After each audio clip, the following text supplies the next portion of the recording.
It is easier to stand over them to do this. If you were doing this for the very first time to a brand new student, you might prefer to be at their side instead of straddling them.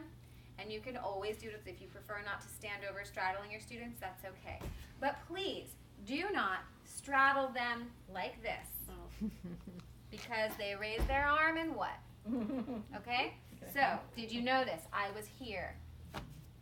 Do not straddle like this. Okay, so you did one, and then I can stand over her. I find it much easier to do it this way.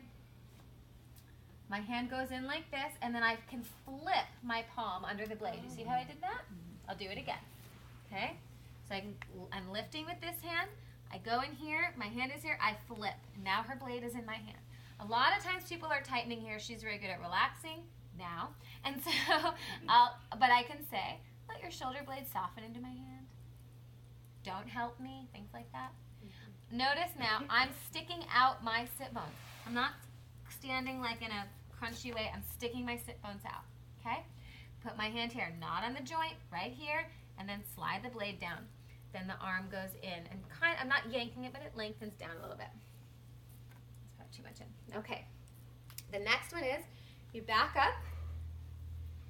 What I'm going to do is lengthen her pelvis toward the blankets. But the way I'm going to do that is I'm going to go in under the lumbar because it's easier to get in there. Lumbar. And then I'm going to flip my hand under the back of her sacrum. And then the other one. Flip, flip. Her sacrum's leaning into my hand. And then I give just a teeny lengthening downward. If you're very strong, please be careful not to overly handle them. Because you don't want to yank and slide the whole spine down. You're just doing a little bit of a pelvic lengthening that way. What if it's a really a huge person? Pardon me? What if it's a very huge person? Yeah. Don't do it. Okay. What you can do is, I can say, Elaine, because she's so huge.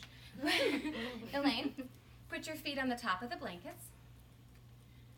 Push the soles of your feet into the blanket and scoot your hips toward the blanket slightly. Good. Lay your hips back down, lay your legs down again. Or just skip it entirely. They will love the shoulder adjustment, and they don't know what they're missing. Okay?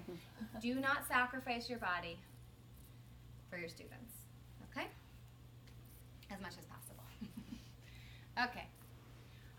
Let's see, shoulder. Okay, then what we're going to do is we're going to press into their hip bones. Now, hip bones are not like this, right? They're like this. Or somewhere in there, depending on the person's individual body. Or maybe one's like this and one's like that, okay? They're also going to be angled that way a little bit, right? So they're not like this, they're like this and like that. Got what I'm saying? So what I'm going to do is with this part of my hand, somewhere in here, depending on where she is. So I'm kind of doing it with this part of my hand. I'm finding her hip bones and going along the alignment of her hip bones. And what I'm going to do is press toward the floor, but at the angle of the bone. So I'm not going to be pressing like this. I got to be here a little bit. I have to angle my hands because her hips are at an angle. And then I'm going to poke my sit bones out, and I'm not pushing, I'm leaning. And then I can say, Elaine, would you like more pressure, less, or the same? Same. Okay. Go ahead and tell me less, though. Less. Oh, yeah, less. That's okay. So if she wants less, I'm going to come all the way out and then go back in with less pressure.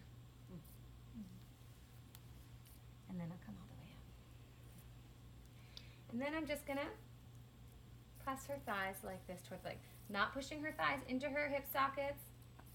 Just pressing the thighs kind of at the angle that they're at and toward the blankets. Just to get them to relax. I think I'm going to stop there. Okay.